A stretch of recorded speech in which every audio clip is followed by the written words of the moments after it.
In the Lex Fridman Podcast, Shannon, a clinical and forensic psychologist, explains the concept of contempt, which, she says, is criticism on steroids and can erode a relationship quickly.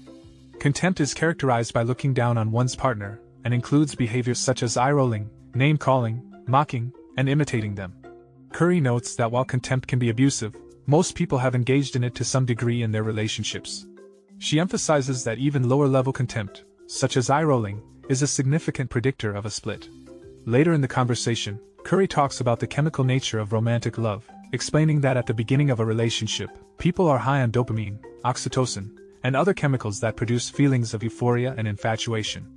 However, over time, our bodies become accustomed to these high levels of chemicals, and our feelings may change.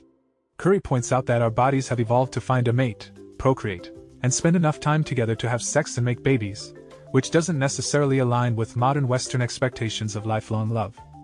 She suggests that arranged marriages, which are based on qualities that will be appreciated over time, may sometimes be more successful and satisfying than marriages based solely on romantic attraction. However, Curry notes that it is possible for the drugs of romantic attraction to solidify into a deeper appreciation of one's partner that can last a lifetime. She practices a type of therapy called the Gottman method, which is one of the most evidence-based therapies and provides hope for those seeking lasting love. The conversation then shifts to Curry's experience testifying in the Johnny Depp Amber Heard trial as a clinical and forensic psychologist. She shares her initial feelings of anxiety and terror but ultimately was able to get a grip and focus on her job. She explains that her role in the trial was to serve as an expert witness based on a psychological evaluation of one of the parties. Shannon explains that the pressure to be precise in her wording is always present when she testifies and that her focus must be on clarifying and making her answers understandable to the court. They then delve into an explanation of the MMPI-2 personality assessment test, which is a questionnaire consisting of 567 yes/no questions. Shannon describes the test as a thing of beauty, as the questions were chosen through an empirical King method where correlations were found between certain responses and mental illnesses or personality traits. The test also includes validity scales which indicate how a person is approaching the test and answering the questions about themselves. The questions in the MMPI-2 are well designed, making it difficult for someone to manipulate the results, and it's easy for the administrator to proctor the test to ensure the test taker is not distracted and is well rested. However, Shannon Curry notes that while the MMPI-2 is a valuable psychological assessment tool, it is not definitive in and of itself, and other factors should be considered when evaluating an individual's psychology.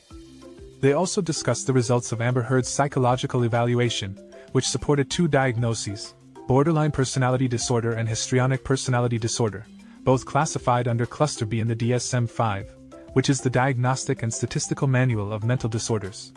The DSM-5 categorizes personality disorders into clusters, and Cluster B includes emotionally erratic, interpersonally erratic emotional disorders, such as histrionic personality disorder, borderline personality disorder, narcissistic personality disorder, and antisocial personality disorder.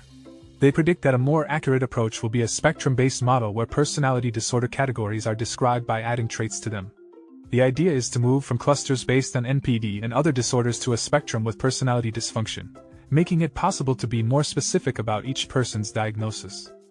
This is especially important because there is so much overlap between these disorders, making it easy for a person to have 2 or 3 personality disorders at the same time. For instance, borderline personality disorder and histrionic personality disorder.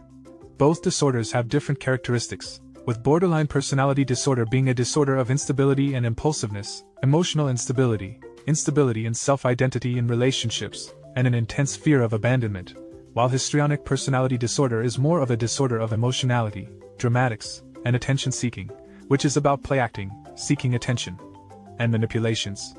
Furthermore, there is evidence to support a genetic basis for personality disorders, and there are people who have borderline personality disorders who report no childhood trauma or difficulty. However, certain life events may trigger the expression of the gene. The code types, specifically the 3 to 6 code type that was assigned to Amber Heard, can provide insights into various aspects of a person's personality, including their concern with image, ability to admit responsibility for wrongdoing, and tendency to externalize blame. However, the usefulness of the code types ultimately depends on the legal question at hand and the psychologist's responsibility in assisting with that question. In addition to the MMPI-2 and other tests, psychologists also integrate multiple sources of information, including self-report, collateral data, and records, to form a comprehensive understanding of an individual's functioning before and after the alleged event. Curry talks about the rigorous preparation and research she did leading up to the trial and how it improved her abilities as a forensic psychologist.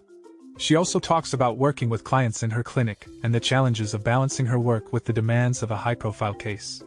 Curry emphasizes the importance of accuracy and sticking to standard practices in her work, and how the trial helped her refine her skills.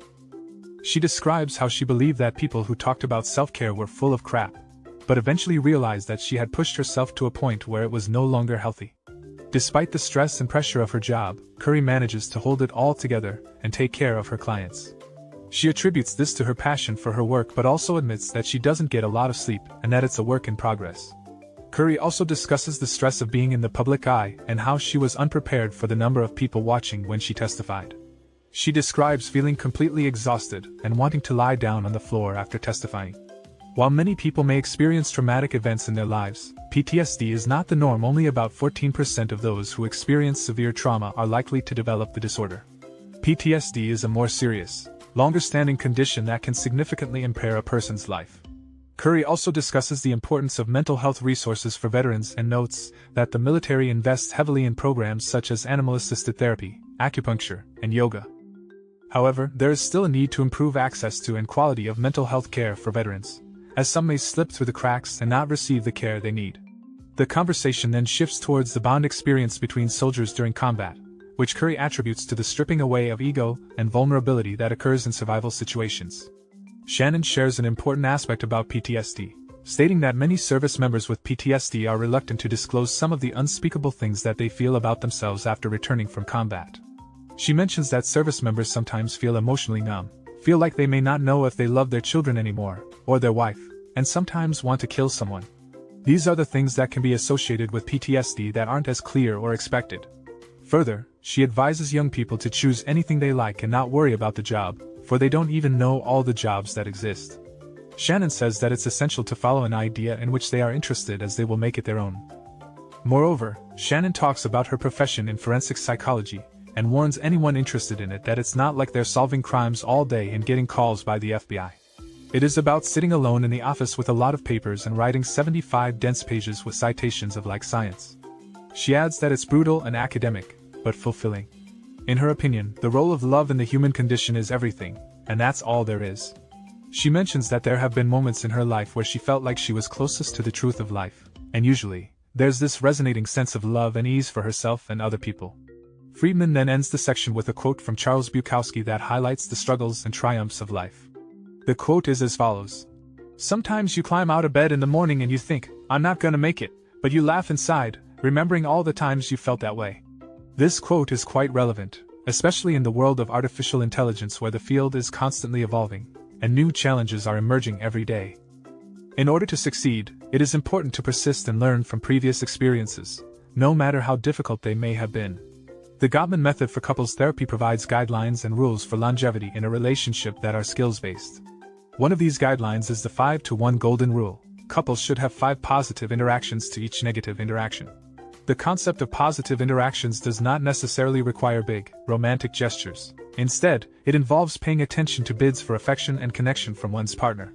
These bids could be as simple as asking if someone wants water when getting up to get oneself one. The key is to identify what matters to one's partner and meet their bids for connection. Being vulnerable and showing care and love is also important for positive interactions in a relationship. As a therapist, Shannon has learned that everyone wants to be cared about and liked, and communicating with one's partner to figure out what makes them feel cared for is crucial. Curry notes that while some couples have a system that works for them, most couples need to process emotions verbally and have some sort of repair attempt after disagreements. Curry outlines the 4 horsemen of the apocalypse: criticism, defensiveness, stonewalling, and contempt, which are behaviors that, when accumulated, are highly predictive of divorce. Criticism is when one partner assumes their perspective is the only valid one and tells their partner what is wrong with them. Defensiveness, on the other hand, involves making excuses, turning blame on the partner, and not accepting responsibility. Stonewalling occurs when one partner disconnects from the conversation, shuts down, and turns away, usually because they feel flooded and don't know how to make the situation better. Lastly, contempt is criticism on steroids and is the most damaging of the horsemen. According to Curry, contempt is like sulfuric acid for love and erodes relationships the quickest. Curry notes that women typically use criticism more often, while men are more likely to stonewall, leading to a vicious cycle that can ultimately lead to relationship breakdown. They also highlight the significance of choosing to focus on a partner's positive qualities instead of their flaws. They acknowledge that relationships are not always easy and are bound to have differences, but it's important to figure out if those differences are deal breakers or not. Curry also discusses the dynamics that come into play in relationships, such as masculine and feminine traits, which can vary regardless of someone's gender identity. In particular, she notes that gay couples tend to be gentler with each other during conflict discussions, whereas straight couples can cause more damage if not managed properly. Despite the challenges that come with relationships, Curry argues that drama and tension are not necessary for a passionate lifelong romance. Instead, being humble and open with one another can lead to a more loving and fulfilling relationship. Shannon Curry emphasizes that we should not become complacent and should continue to uncover new layers about our partner by asking questions and being genuinely curious about their desires and dreams. She suggests engaging in conversations with partners like a quiz or a game show where partners can answer questions about each other, which helps to rekindle the relationship and remind each other of the good that still exists between them. Another key to a successful relationship that the guest talks about is a feeling of us against the world, meaning that partners exhibit a loyalty towards each other and take care of one another with compliments and small acts of kindness. The guest stresses the importance of treating the relationship with care and being considerate of each other. Additionally, the host, Lex Fridman, notes that actively listening and looking at your partner while they speak can contribute to the feeling of appreciation and admiration for them, which can strengthen the relationship. The goal of Gottman method intervention is to resolve a specific incident that has left bad blood, and it involves a series of steps where partners first identify the emotions they were feeling and then describe play by play their movie or perspective of the incident. Partners then summarize each other's perspective and validate a part that they can understand. The most touching part of this intervention is when partners rewind the movie of that day back to their childhood and connect to a time and memory when they had similar feelings. This intervention changes the way couples interact in future disagreements as they learn more about each other's sensitivities and try to make sure they do not feel misunderstood or unloved. Furthermore, Shannon Curry also shares her insights on modern dating and the process of finding a partner to stay with for the rest of one's life. She mentions Tai Tashiro's research on relationship satisfaction and dating, which found that only about 35% of married couples are actually happy. However, the couples who are happy tend to rate their partners higher in 3 different traits. Thus, Shannon suggests that we might be doing modern dating wrong and that we should follow Tai Tashiro's research to increase our chances of finding a happy and long-lasting relationship. Curry mentions 3 specific traits that are essential: conscientiousness, low neuroticism, and moderate adventurousness. Conscientiousness refers to being attentive, intelligent, and motivated towards meeting the needs of one's partner. The low presence of neuroticism indicates emotional stability and happiness. On the other hand, having too much neuroticism can create chaos and unpredictability, leading to dissatisfaction in the relationship.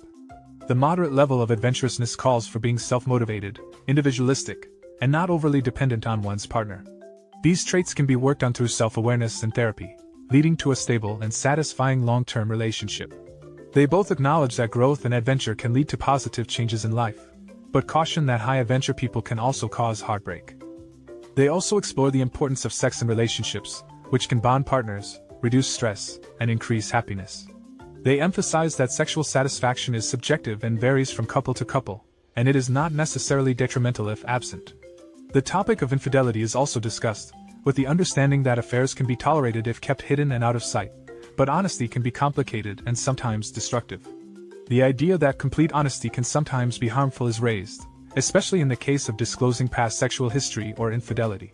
The guest, Shannon Curry, suggests that in certain cases, it may be better to keep such information to oneself rather than potentially traumatizing the partner. She argues that the burden of the guilt and the responsibility to work through it should fall on the person who committed the infidelity rather than the partner. Curry emphasizes the importance of kindness and doing no further harm to the partner over the value of complete honesty. The debate around honesty versus loyalty is also raised, and it is acknowledged that people may not know where they stand until they are faced with a difficult situation. Check out the full podcast by clicking the link in the description below. Make sure to like, comment, and subscribe for more content like this. Thank you for listening to this podcast summary episode of the Pod Slice.